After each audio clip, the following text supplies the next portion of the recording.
Gas cylinder ਤੋਂ। ਕਹਿੰਦੇ ਕੇਂਦਰ ਨੇ 500 ਵਾਲਾ ਗੈਸ ਸਿਲੰਡਰ 1000 ਦਾ ਕਰਕੇ ਤੇ ਹੁਣ 200 ਘਟਾਤਾ ਜੀ। ਬਿਲਕੁਲ ਜੀ, ਕੱਲ ਵੱਡਾ ਐਲਾਨ ਸੀ ਸਰਕਾਰ ਵੱਲੋਂ ਤੇ ਅੱਜ ਇਸ਼ਤਿਹਾਰਾਂ ਦੇ ਰੂਪ ਦੇ ਵਿੱਚ ਵੱਡਾ ਤੋਹਫਾ ਕਹਿੰਦੇ ਜੀ ਭਾਰਤ ਦੀਆਂ ਧੀਆਂ ਭੈਣਾਂ ਮਾਵਾਂ ਨੂੰ ਦਿੱਤਾ ਹੈ ਜੀ ਕਿ ਮੋਦੀ ਜੀ ਨੇ ਰੱਖੜੀ ਦੇ ਤਿਉਹਾਰ ਦੇ ਉੱਤੇ ਆਪਣੀਆਂ ਭੈਣਾਂ ਨੂੰ ਤੋਹਫਾ ਦਿੱਤਾ, ਕਹਿੰਦੇ ਕਿ 200 ਰੁਪਏ ਸਿਲੰਡਰ ਸਸਤਾ ਕਰਤਾ ਜੀ। ਉਹ ਇੱਕ ਕਹਾਣੀ ਖੂਬ ਚੱਲਦੀ ਆ, ਉਹ ਤੁਸੀਂ ਆਪਾਂ ਸਾਰਿਆਂ ਨੇ ਸੁਣੀ ਪੜ੍ਹੀ ਹੋਣੀ ਕਿ ਉਹ ਭੇਡਾਂ ਦੀ ਉੱਨ ਲਾ ਲਈ ਤੇ ਫਿਰ ਬਾਅਦ ਚ ਉਹਨਾਂ ਨੂੰ ਇਹ ਸਵੈਟਰ ਉਹਨਾਂ ਦੀ ਉੱਨ ਦੇ ਵੇਚਦੇ ਹੈ ਨਾ।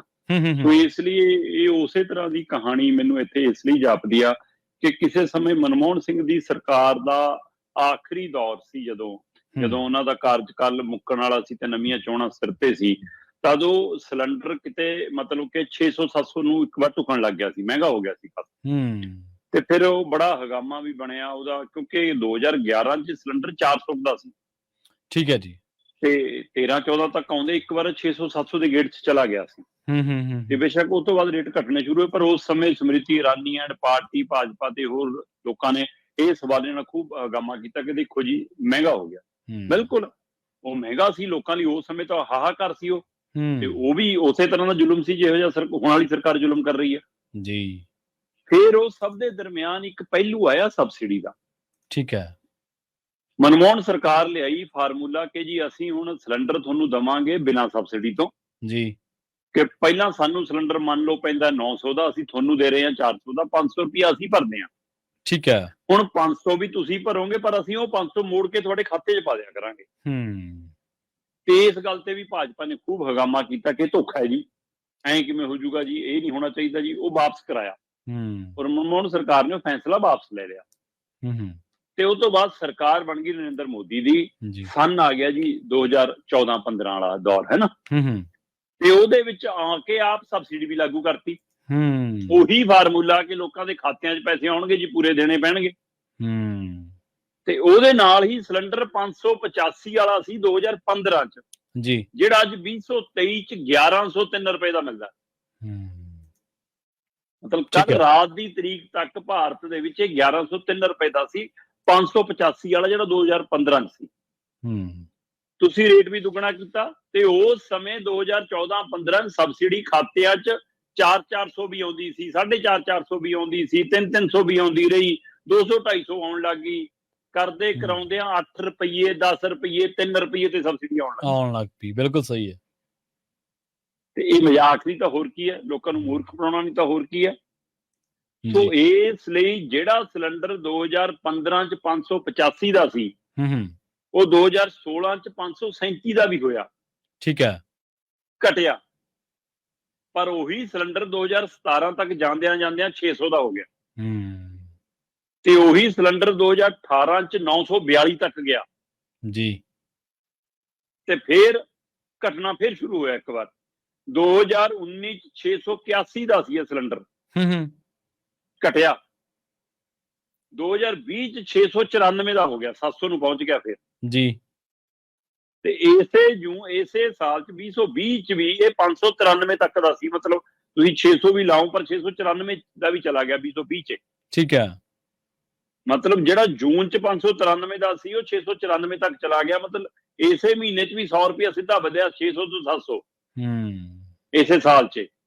ਫਿਰ 2021 ਚ 899 ਦਾ ਹੋ ਗਿਆ, ਮਤਲਬ 900 ਰੁਪਏ ਦਾ ਹੋ ਗਿਆ। 2022 ਚ 1003 ਦਾ ਹੋ ਗਿਆ ਤੇ 2023 ਚ ਅਸੀਂ 1103 ਦਾ ਲੈ ਰਹੇ ਹਾਂ। 500 ਵਾਲਾ ਸਿਲੰਡਰ 1103 ਤੱਕ ਨੂੰ ਮਿਲਣ ਲੱਗਿਆ ਤੇ ਸਬਸਿਡੀ ਖਾਤੇ ਚ ਨਿਲ ਹੋ ਗਈ। ਠੀਕ ਹੈ। 2020 ਤੋਂ ਬਾਅਦ ਸਬਸਿਡੀ ਦੇ ਰੂਪ ਚ ਮਜ਼ਾਕ ਆਉਂਦਾ ਸੀ, ਜਿਹਦੇ ਨਾਲ 4 ਟੌਫੀਆਂ ਵੀ ਨਹੀਂ ਆਉਂਦੀਆਂ ਸੀ। ਤੇ ਕਹਿੰਦੇ ਜੀ ਮੋਦੀ ਜੀ ਨੇ ਅਪੀਲ ਕੀਤੀ ਹੈ, ਇਸ ਲਈ ਇੰਨੇ ਲੋਕਾਂ ਨੇ ਸਬਸਿਡੀ ਛੱਡਤੀ ਤੇ ਜਿਨ੍ਹਾਂ ਨੇ ਨਹੀਂ ਛੱਡੀ ਉਹਨਾਂ ਨੂੰ ਅਸੀਂ ਉਹੀ ਨਹੀਂ ਦਿੰਦੇ ਜੀ। ਚਲੋ ਚੱਲੀ ਗਿਆ। ਪਰ ਹੁਣ ਨਰਿੰਦਰ ਮੋਦੀ ਹੋਰੀ ਕਹਿੰਦੇ ਕਿ ਜੀ ਅਸੀਂ ਵੱਡੀ ਰਾਹਤ ਦਿੱਤੀ ਆ ਕਿ ਅਸੀਂ 1103 ਵਾਲਾ ਸਿਲੰਡਰ ਹੁਣ 200 ਰੁਪਇਆ ਘਟਾ ਕੇ ਸਿੱਧਾ 903 ਦਾ ਕਰਤਾ ਜੀ। ਤੇ ਜਿਹੜੇ ਪਰਿਵਾਰ BPL ਵਾਲੇ ਪਰਿਵਾਰ ਨੇ, ਇੱਕ ਇਹਨਾਂ ਨੇ ਯੋਜਨਾ ਸ਼ੁਰੂ ਕੀਤੀ ਹੋਈ ਆ, ਉਸ ਯੋਜਨਾ ਦੇ ਤਹਿਤ ਵਾਲੇ ਜਿਹੜੇ ਪਰਿਵਾਰ ਨੇ ਉਹਨਾਂ ਪਰਿਵਾਰਾਂ ਨੂੰ ਹੋਰ 200 ਸਸਤਾ ਮਿਲੂਗਾ। ਉਹਨਾਂ ਨੂੰ ਲਗਭਗ 700 ਰੁਪਏ ਦਾ ਸਿਲੰਡਰ ਮਿਲੂਗਾ ਜੀ ਜੀ।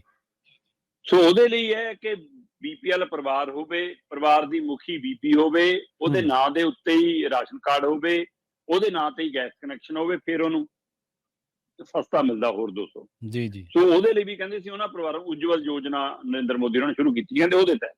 ਪਰ ਜੇ ਅੱਜ ਸਿਲੰਡਰ 200 ਰੁਪਏ ਸਸਤਾ ਹੋਇਆ, ਕੀ ਇਹ 6 ਮਹੀਨੇ ਪਹਿਲਾਂ ਵੀ ਹੋ ਸਕਦਾ ਸੀ? ਹਾਂ ਬਿਲਕੁਲ। ਕੀ ਇਹ ਕਰੋਨਾ ਕਾਲ 'ਚ ਵੀ ਹੋ ਸਕਦਾ ਸੀ? ਜੀ। ਉਸ ਸਮੇਂ ਜਦੋਂ ਲੋਕਾਂ ਨੂੰ ਬਹੁਤ ਆਰਥਿਕ ਤੌਰ ਤੇ ਮਾਰ ਪਈ, ਉਸ ਸਮੇਂ ਸਸਤਾ ਨਹੀਂ ਹੋਇਆ। ਅੱਜ ਸਸਤਾ ਕਿਉਂ? ਦੋ ਪਹਿਲੂ ਹੈ ਪ੍ਰਵੀਨ ਜੀ। ਪਹਿਲਾ ਪਹਿਲੂ ਜੀ, ਇੱਕ ਸੂਬਾ ਹੈ ਜੀ ਰਾਜਸਥਾਨ। ਠੀਕ ਹੈ ਜੀ। ਉੱਥੇ ਕਾਂਗਰਸ ਕਹਿੰਦੀ ਸਾਡਾ ਰਾਜ ਹੈ ਤੇ ਅਗਲੀ ਵਾਰ ਵੀ ਲੈਣਾ। ਮੋਦੀ ਜਿਹੜੇ ਅੱਜ 200 ਰੁਪਇਆ ਘਟਾ ਰਹੇ ਨੇ, ਕਾਂਗਰਸ ਉੱਥੇ ਇਹੀ ਸਿਆਸੀ ਖੇਡ ਪਹਿਲਾਂ ਖੇਡ ਰਹੀ ਆ। ਉਹਨਾਂ ਨੇ ਤੋਂ ਇੱਕ ਕਦਮ ਅੱਗੇ ਜਾਂਦਿਆਂ ਜਿਹੜੇ ਮਤਲਬ ਕਿ BPL ਵਾਲੇ ਪਰਿਵਾਰ ਨੇ, ਉਹਨਾਂ ਨੂੰ 500 ਦਾ ਦਿੱਤਾ ਸਿਲੰਡਰ। ਚਲੋ, ਜਿਹੜਾ ਸਿਲੰਡਰ ਅੱਜ ਮੋਦੀ ਹੋਰਾਂ ਦੇ 200 ਰੁਪਇਆ ਘਟਾਉਣ ਨਾਲ BPL ਵਾਲੇ ਪਰਿਵਾਰ, ਉਹ ਵੀ ਜਿਨ੍ਹਾਂ 'ਚ ਬੀਬੀ ਮੁਖੀ ਆ, ਉਹਨਾਂ ਨੂੰ 700 ਦਾ ਮਿਲਣਾ। ਉਹ ਕਹਿੰਦੇ ਕੋਈ ਵੀ BPL ਪਰਿਵਾਰ ਆ, ਅਸੀਂ 500 ਦਾ ਹੀ ਦੇਣਾ ਉਹਨਾਂ ਨੂੰ। ਰਾਜਸਥਾਨ 'ਚ ਦੇਤਾ ਜੀ। ਅੱਛਾ, ਇੱਕ ਤਾਂ ਇਹਦੀ ਕਾਟ ਦੀ ਲੋੜ ਸੀ BJP ਨੂੰ। ਲੱਗਦਾ ਸੀ ਕਿ ਇਹਨਾਂ ਨੇ ਤਾਂ ਇਕੱਲੇ BPL ਤੱਕ ਕੀਤਾ ਸੀ, ਬਾਕੀ ਲੋਕਾਂ ਦੇ ਵੀ 200 ਘਟਾ ਦੀ ਤਾਂ ਸ਼ਾਇਦ ਲੋਕ ਸਾਨੂੰ ਵੋਟ ਪਾਉਣਗੇ। ਇਸੇ ਤਰ੍ਹਾਂ ਮੱਧ ਪ੍ਰਦੇਸ਼ 'ਚ ਕਾਂਗਰਸ ਨੇ ਵਾਅਦਾ ਕਰ ਲਿਆ ਕਿ ਅਸੀਂ 500 ਦਾ ਦਵਾਂਗੇ ਸਿਲੰਡਰ। ਠੀਕ ਹੈ ਜੀ। ਤੇ ਇਹ ਦੋ ਚੀਜ਼ਾਂ ਨੂੰ ਜੋੜ ਕੇ BJP ਨੂੰ ਲੱਗਿਆ ਕਿ ਜੇ ਅਸੀਂ ਪਿੱਛੇ ਰਹਿ ਗਏ, ਸਾਡਾ ਪ੍ਰਚਾਰ ਨਾ ਗਿਆ, ਫਿਰ ਤਾਂ ਮਰ ਗਏ। ਸੋ ਇਹ ਇੱਕ ਤਾਂ ਰਾਜਨੀਤਿਕ ਦਾਅ ਜੋ ਸਮਝਣ ਦੀ ਲੋੜ ਹੈ ਇਹਨੂੰ, ਇਹ ਪਹਿਲੂ ਹੈ। ਦੂਜਾ, ਕਿਉਂਕਿ ਰਾਜਸਥਾਨ ਔਰ ਮੱਧ ਪ੍ਰਦੇਸ਼ ਦੇ ਵਿੱਚ ਨਵੰਬਰ-ਦਸੰਬਰ 'ਚ ਚੋਣਾਂ ਹੋ ਜਾਣੀਆਂ। ਠੀਕ ਹੈ। ਪਰ ਕੱਲਾ ਮੱਧ ਪ੍ਰਦੇਸ਼ ਤੇ ਰਾਜਸਥਾਨ ਕਿਉਂ? 5 ਸੂਬਿਆਂ ਦੀਆਂ ਚੋਣਾਂ ਨੇ ਜੀ। ਤੇ ਇਹ 5 ਸੂਬਿਆਂ ਦੀਆਂ ਚੋਣਾਂ ਪਲੱਸ 2024 ਇਹ ਉਹਨੇ ਘਟਵਾਇਆ ਸਿਲੰਡਰ ਦਾ ਰੇਟ ਜੀ। ਆਪਾਂ ਇਸੇ ਪ੍ਰੋਗਰਾਮ 'ਚ ਲੰਮੇ ਸਮੇਂ ਤੋਂ ਇਹਦੀ ਗੱਲ ਕਰਦੇ ਰਹੇ ਆ ਕਿ ਭਾਰਤ 'ਚ ਅੱਜ ਪੈਟਰੋਲ ਡੀਜ਼ਲ ਦੀ ਕੀਮਤ ਜੋ ਮੌਜੂਦਾ ਕੀਮਤ ਹੈ, ਉਹ ਤੋਂ 10 ਤੋਂ 12 ਰੁਪਏ ਪ੍ਰਤੀ ਲੀਟਰ ਸਸਤੀ ਹੋਣੀ ਚਾਹੀਦੀ ਹੈ। ਜਿੰਨਾ ਤੇਲ, ਕੱਚਾ ਤੇਲ ਪ੍ਰਤੀ ਬੈਰਲ ਸਸਤਾ ਸਰਕਾਰ ਨੇ ਖਰੀਦਿਆ, ਜਾਂ ਜਿੰਨੀ ਕੀਮਤਾਂ ਅੰਤਰਰਾਸ਼ਟਰੀ ਬਾਜ਼ਾਰ 'ਚ ਡਿੱਗੀਆਂ, ਉਹ ਕੀਮਤਾਂ ਦੇ ਬਾਵਜੂਦ ਵੀ ਰੂਸ ਯੂਕਰੇਨ ਦੀ ਜੰਗ ਦੇ ਚੱਲਦਿਆਂ ਜਿੰਨਾ ਸਟੋਰ ਕੀਤਾ ਸਸਤਾ ਖਰੀਦ ਕੇ, ਹਾਂਜੀ, ਉਹਦੇ ਹਵਾਲੇ ਨਾਲ ਅੱਜ ਦੀ ਤਰੀਕ 'ਚ ਭਾਰਤੀਆਂ ਨੂੰ, ਹਰ ਸੂਬੇ ਦੇ ਵਾਸੀ ਨੂੰ 10 ਤੋਂ 12 ਰੁਪਏ ਪ੍ਰਤੀ ਲੀਟਰ ਪੈਟਰੋਲ ਡੀਜ਼ਲ ਸਸਤਾ ਮਿਲਣਾ ਚਾਹੀਦਾ। ਇਹ ਇੱਕ ਔਸਤ ਆਰਥਿਕ ਮਾਹਿਰਾਂ ਦੀ ਕੱਢੀ ਹੋਈ ਕੀਮਤ ਹੈ। ਉਸੇ ਤਰ੍ਹਾਂ ਉਹਨਾਂ ਦਾ ਮੰਨਣਾ ਸੀ ਕਿ ਸਿਲੰਡਰ ਦੇ ਰੂਪ ਦੇ ਵਿੱਚ ਅੱਜ ਦੀ ਤਰੀਕ 'ਚ ਸਿਲੰਡਰ 300 ਤੋਂ 350 ਰੁਪਏ ਸਸਤਾ ਆਰਾਮ ਨਾਲ ਮਿਲ ਸਕਦਾ ਹੈ। ਪਰ ਹੁਣ ਸਬਸਿਡੀ ਵੀ ਸ਼ੁਰੂ ਹੋ ਗਈ ਦੁਬਾਰਾ। ਆ 200 ਰੁਪਇਆ ਹੋ ਸਕਦਾ ਸਬਸਿਡੀ ਦੇ ਰੂਪ 'ਚ ਆਵੇ ਜੀ। ਤੇ ਦੂਸਰੇ ਪਾਸੇ ਹੁਣ ਛੇਤੀ ਹੀ ਤੁਹਾਨੂੰ ਪੈਟਰੋਲ ਤੇ ਡੀਜ਼ਲ ਵੀ ਸਸਤਾ ਹੁੰਦਾ ਨਜ਼ਰ ਆਊਗਾ। ਠੀਕ ਹੈ, ਕਿਉਂਕਿ 5 ਸੂਬਿਆਂ 'ਚ ਵੀ ਵੋਟਾਂ ਲੈਣੀਆਂ ਤੇ 2024 'ਚ ਵੀ ਵੋਟਾਂ ਲੈਣੀਆਂ। ਅੱਜ ਭੈਣਾਂ ਦੇ ਨਾਂ ਦੇ ਉੱਤੇ ਸਿਲੰਡਰ ਸਸਤਾ ਕੀਤਾ, ਕੱਲ ਨੂੰ ਭਰਾਵਾਂ ਦੇ ਨਾਂ ਦੇ ਉੱਤੇ ਪੈਟਰੋਲ ਡੀਜ਼ਲ ਵੀ ਸਸਤਾ ਕਰ ਸਕਦੇ ਆ। ਠੀਕ ਹੈ, ਜਾਂ ਦੇਸ਼ ਵਾਸੀਆਂ ਦੇ ਲਈ ਕਿ ਹਾਂ बहन मेरी स्कूटरी पे जाती है ना, ऐसा कुछ भी बोलना तो आउंदा ही है। हाँ जी, हाँ जी, प्रचार करना आउंदा ही है, इश्तिहार देना आउंदा ही है। सो इस ਲਈ ਆਰਥਿਕ ਮਾਰ ਕਹਿੰਦੇ ਕਿ ਸਿਰਫ ਤੇ ਸਿਰਫ ਸਿਆਸੀ ਦਾ ਏ। ਲੋਕਾਂ ਦੀ ਜੇ ਪਹਿਲਾਂ ਬੁਰੀ ਤਰ੍ਹਾਂ ਵੱਢੀ, ਬੁਰੀ ਤਰ੍ਹਾਂ ਕੱਟੀ, ਲੋਕਾਂ ਨੂੰ ਜਦੋਂ ਔਖਾਈ 'ਚ ਸਮੇਂ ਸੀ ਉਦੋਂ ਸਰਕਾਰਾਂ ਨਾਲ ਨਹੀਂ ਖੜੀਆਂ, ਉਦੋਂ ਸਿਸਟਮ ਨਾਲ ਨਹੀਂ ਖੜਿਆ, ਤੇ ਹੁਣ ਤੁਸੀਂ ਕਹਿੰਦੇ ਜੀ ਅਸੀਂ 200 ਘਟਾਤਾ, ਤੇ ਉਹੀ ਭੇਡਾਂ ਦੀ ਉੱਨ ਲਾ ਕੇ ਭੇਡਾਂ ਨੂੰ ਕੰਬਲ ਵੰਡਣ ਵਾਲੀ ਗੱਲ ਆ ਕਿ ਜਿਹੜਾ 500 ਦਾ ਮਿਲਦਾ ਸੀ ਕਿਸੇ ਸਮੇਂ, ਉਹ ਤੁਹਾਨੂੰ 1103 ਤੱਕ ਦਾ ਦਿੱਤਾ, ਤੇ ਹੁਣ ਅੱਜ ਬੜੇ ਬੜੇ ਇਸ਼ਤਿਹਾਰ ਦੇ ਕੇ ਕਿਹਾ ਸੀ 200 ਘਟਾਤਾ ਜੀ। ਔਲਾ ਹੈ ਸ਼ਰਮਾ ਜੀ ਕਿ ਜਿੰਨੇ ਤੁਸੀਂ ਖੋਜ ਕਰਕੇ ਲਿਆਏ ਹੋ ਕਿ ਕਿਹੜੇ ਸਾਲ 'ਚ ਕਿੰਨੇ ਦਾ ਸੀ, ਇਹ ਸਵਾਲ ਹਰੇਕ ਨੇ ਥੋੜ੍ਹਾ ਕਰਨਾ ਹੈ।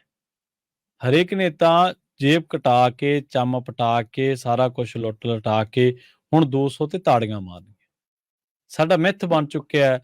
ਅਸਲ ਦੇ ਵਿੱਚ ਇੱਕ ਪੋਲੀਟੀਕਲ ਸਟ੍ਰੈਟਜਿਸਟ ਜਿਹੜੇ ਨੇ ਉਹ ਦੱਸਦੇ ਨੇ ਕਿ ਸਰਕਾਰਾਂ ਜਾਂ ਪਾਰਟੀਆਂ ਜਦੋਂ ਪਾਲਿਸੀ ਬਣਾਉਂਦੀਆਂ ਤੇ ਇਹ ਕਹਿੰਦੀਆਂ ਕਿ ਪਹਿਲਾਂ ਬੰਦੇ ਦੋ ਵੋਟਰ ਤੋਂ ਸਾਰਾ ਕੁਝ ਖੋਲੋ, ਉਹਦੇ ਤੋਂ ਪਾਣੀ ਕੁਛ ਵੀ ਨਾ ਉਹਨੂੰ ਦਿਓ, ਭੁੱਖਾ ਤੇ ਹੈ।